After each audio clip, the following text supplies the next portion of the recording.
डेडलाईनला जरी 5 दिवस राहिले असतील तरी देखील आपल्याला माहिती आहे आपल्या देशात पावसाळा हा सुरू झालेला आहे. केरळात पाऊस तर अधिकृतरित्या सुरू झालेला आहे.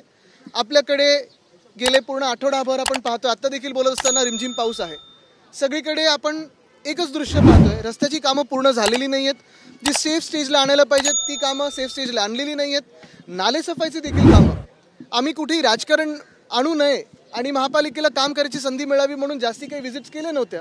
पण हे जरी पाहिलं आपण एकंदर तरी आपल्याच माध्यमातून सगळ्यांना कळते की नालेसफाई देखील यावर्षी नीट झालेली नाही आहे. गेले 3 वर्ष मुंबई महानगरपालिकेत निवडणुका नाही झाल्यात, ना महापौर आहेत ना नगरसेवक आहेत. लोकांनी जायचं कोणाकडे हा प्रश्न आहे. एक नशीब ह्यावेळी एक मंत्री महोदय पाहणी करत असताना ग्रीन कार्पेट नव्हतं टाकलं, तेवढी लाज तरी ठेवली. पण एकंदर कामाचा घोळ आणि घोटाळा हा लोकांसमोर आलेला आहे. आणि जी आश्वासनं, खोटी आश्वासनं, खोटारडेपणा आम्ही उघडा पाडला त्यांचा की 2 वर्षात मुंबईला खड्डेमुक्त करू, 2 वर्षात आम्ही पूरमुक्त करू.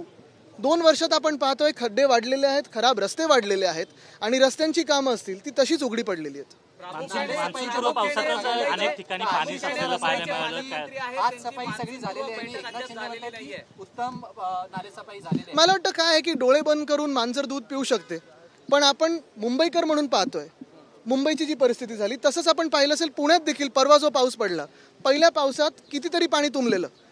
हे प्रकार आधी व्हायचे नाहीत. मग मेट्रोची कामं असतील, इन्फ्रास्ट्रक्चरची कामं असतील, काळजी न घेता हे सगळं जे होतं आहे, बॅरिकेड जसे लावले जात आहेत आणि रस्त्याचा घोटाळा, मी कदाचित तुम्हाला कंटाळा येईल पण 2 वर्ष हेच बोलत आहे की रस्त्याचा घोटाळा झाला. मध्यंतरी अधिवेशन सुरू असताना देखील अध्यक्षांनी बैठक घेतली होती आणि त्या बैठकीत आपल्याला पहिलं त्यावेळीच सांगितलं होतं खरं काही त्याच्यातून निघालं तर चांगलं होईल.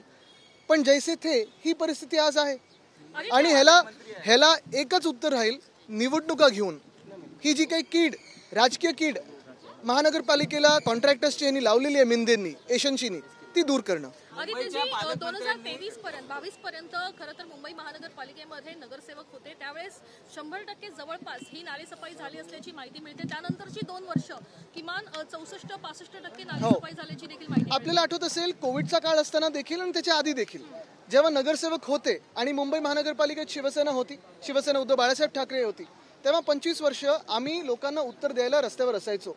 कुठेही काय झालं तरी आम्ही तिथे असायचो आणि त्याच्या आधी मॉन्सून पूर्वीची बैठका असायच्या.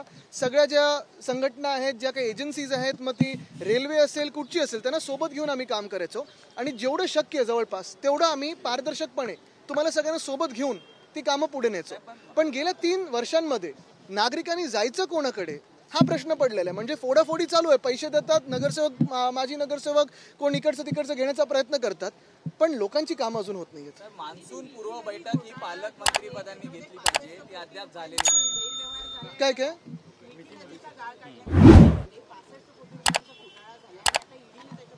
नक्कीच. आणि चौकशी मला वाटतं महत्त्वाची ही व्हायला पाहिजे की गेल्या 3 वर्षामध्ये हे सगळे जे काही झालेलं, मग मिठी नदी असेल, गाळ काढणं असेल, दहिसर, पोईसर, ओशिवारा, हे सगळं किंवा आत्ता रस्ते, ह्याच्यात सखोल चौकशी मला वाटतं कोर्टाने केली पाहिजे. कारण महत्त्वाची गोष्ट ही आहे की गेल्या 3 वर्षामध्ये मुंबईचा पैसा हा एशन्सीनी लुटलेला आहे. त्यासोबत एक भाजपचा एका राज्यसभा खासदाराने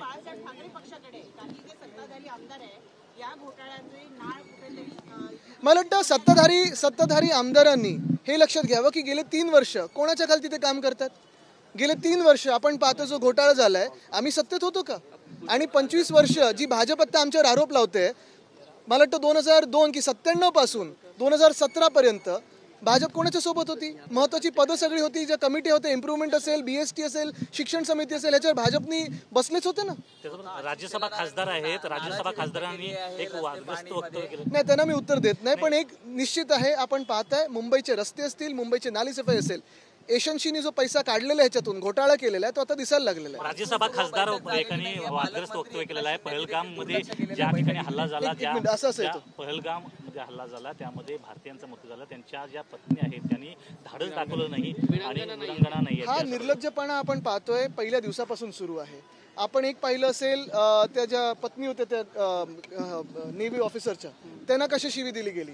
मग विक्रम मिस्री जे स्वतः केंद्र सरकारचेच अधिकारी आहेत, त्यांना शिवीगाळ झालेली. आणि आता हे मला वाटतं हा निर्लज्जपणा भाजपचा. एका बाजूला आपण जगाला काय करायचं हे दाखवत आहोत, पण दुसऱ्या बाजूला इथे प्रचार सुरू झालेला आहे. आम्ही जगभरात एकत्र आहोत भारतीय म्हणून, हे आम्ही राहूच, पण इथे त्यांनी त्याच्यावरनं राजकारण करू नये. त्याचं महिला आयोगाच्या अध्यक्ष आहेत. पालकमंत्र्यांनी घेणं अपेक्षित आहे. मान्सून दाखल झालेला आहे, मात्र अद्याप पालकमंत्र्यांची बैठक ही झालेली नाही. पालकमंत्री फक्त स्वतःच्या बंगल्यांसाठी, गाड्यांसाठी, अधिकारांसाठी बैठक घेतात. बाकी मुंबईकडे कोणाचंही लक्ष नाही. आदिवासी फंड जो आहे तो लाडकी बहीणकडे वळवला नाही, एक आपण पहा की ही सगळी जी उधळपट्टी झालेली कॉन्ट्रॅक्टर्सवर ना लाडकी बहीणसाठी पैसा आहे ना आदिवासी खात्यासाठी पैसा आहे. कुठच्याही खात्यासाठी पैसा नाही आहे. आता आम्ही शालिमारची पण मागणी केली आहे आमच्या बीडीडी चाळींसाठी. बीडीडी चाळींमध्ये आपण पाहतोय पाणी तर गळायला लागले वरतून छतातून, तरी देखील पैसाच आला नाही. कॉन्ट्रॅक्टरना पेमेंटच झालं नाहीये. लाडक्या कॉन्ट्रॅक्टरना पैसे मिळतात, बाकीच्यांना नाही. महिला आयोगाचे अध्यक्ष आहेत. महत्त्वाचा प्रश्न असा आहे की सुजय विखे पाटील असं म्हणतायत की शिवसेना उद्धव बाळासाहेब ठाकरे पक्षांबरोबर आता कोणाची युती होणार नाही. पुढच्या 2 वर्षामध्ये फक्त उद्धव ठाकरे आणि संजय राऊत हेच या पक्षामध्ये. ठीक आहे ना, आम्ही वेगळे वेगळे पक्ष बदलत नाही स्वतःचे कारखाने वगैरे वाचवायला. मला त्याच्यात जायचं नाही. आदित्य जी, कल नीति आयोग की बैठक हुई, उसमें ये कहा गया कि हमने जापान को सरपास करके चौथे नंबर पे हमारी इकोनॉमी आ चुकी है, 4 ट्रिलियन इकोनॉमी. खुशी है, इकोनॉमी बढ़ते जाए, लेकिन इसी के साथ रोजगार भी बढ़ते जाए, लोगों की आमदनी भी बढ़ते जाए और लोगों में खुशी भी बढ़ते जाए. क्योंकि आज अगर आप देखें तो सबसे बड़ी दिक्कत इस देश में बेरोजगारी है, सबसे बड़ी दिक्कत इस देश में महंगाई है. और यही है कि सरकार इस पे सीरियस है कि नहीं पता ही नहीं चलता. क्योंकि अगर किसी को पूछे सरकार में कि क्या करना चाहिए तो कहते हैं भजिया तलो. ऑपरेशन सिंदूर को लेकर जो बीजेपी के खासदार हैं, राज्यसभा के सांसद जो कहा है, विवादित बयान दिया है और ये कहा है कि वीरांगना नहीं. ये भाजपा की मानसिकता है. जो वो छुपाना चाहते थे, जो उनके मन में है, वो बाहर आ गए. इसके पहले भी हम देख रहे हैं राजीव जी कि हमेशा इस तरह के बयानात आते रहे. मन की बात में प्रधानमंत्री ने आतंकवादी का जिक्र किया. इस प्रकार से पूरे देश में माहौल चल रहा है. नहीं, पता नहीं, मैं सुनते नहीं आया हूँ कभी मन की बात, तो मुझे पता नहीं. हम तो दिल की बात कहते हैं. एनडीए की हाई लेवल मीटिंग होने जा रही है जिसमें एनडीए के मिनिस्टर्स और DCM chief ministers will be attending operation Sindoor को लेके. और बट सवाल यही है, अगर दुनिया भर में हम ऑल पार्टी डेलीगेशन भेज रहे हैं और हम सब भारतीय हैं, तो फिर यहाँ क्यों ये वाद हो रहा है कि एनडीए और नॉन एनडीए? सारे चीफ मिनिस्टर्स को बुलाओ. जो बॉर्डर एरियाज है वहाँ के तो 2-3 चीफ मिनिस्टर तो बाहर के हैं, दूसरे पार्टी के हैं.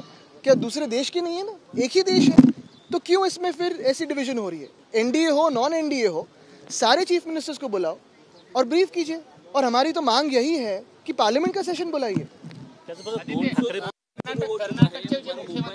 जी, आप भीग रहे हो, हम भी भीग रहे हैं. अब सवाल पूछते जाएंगे तो मानसून ऐसे ही बढ़ता जाएगा. लेकिन लगता है आदित्य, एक मिनट. हाँ, मानसून को लेकर आदित्य जी हिंदी में बता दीजिए. आदित्य जी, एक मिनट. मानसून को लेकर सवाल है आदित्य जी. बघू पुढे काय होतं. मानसून को लेकर मानसून की तो शुरुआत हुई है, लेकिन रास्तों के काम हो, नाले सफाई के काम हो, वो तो कुछ हुए नहीं है. सिर्फ भ्रष्टाचार हुआ है. बारिश अगर हुई है सबसे ज्यादा, तो ये जो भ्रष्ट सरकार है उनके पॉकेट्स पे ही हुई है, पैसों की बारिश हुई है, बाकी कुछ नहीं.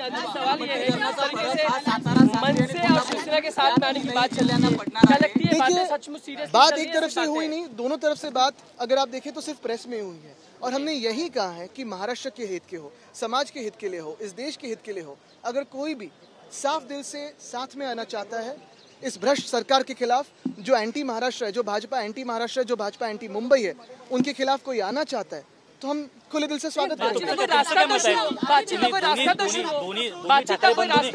दोन्ही ठाकरे बंधूंनी एकत्र यायला पाहिजे. आणि ज्या प्रकारे केवळ माध्यमामध्ये चर्चा होतीये, फक्त मनसे म्हणते की प्रस्ताव तरी पाठवा म्हणून. बघा, आमचं एकच म्हणणं आहे, जेव्हा तिथून काही बात सुरू झाली आम्ही देखील प्रतिसाद दिला.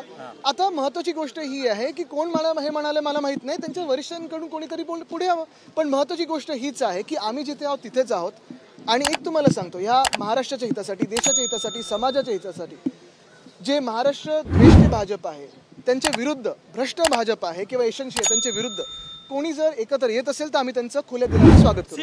गरजा हिंदुस्तान चॅनलला सबस्क्राईब करा आणि ताज्या घडामोडी जाणून घेण्यासाठी बेल आयकॉनवर प्रेस करा.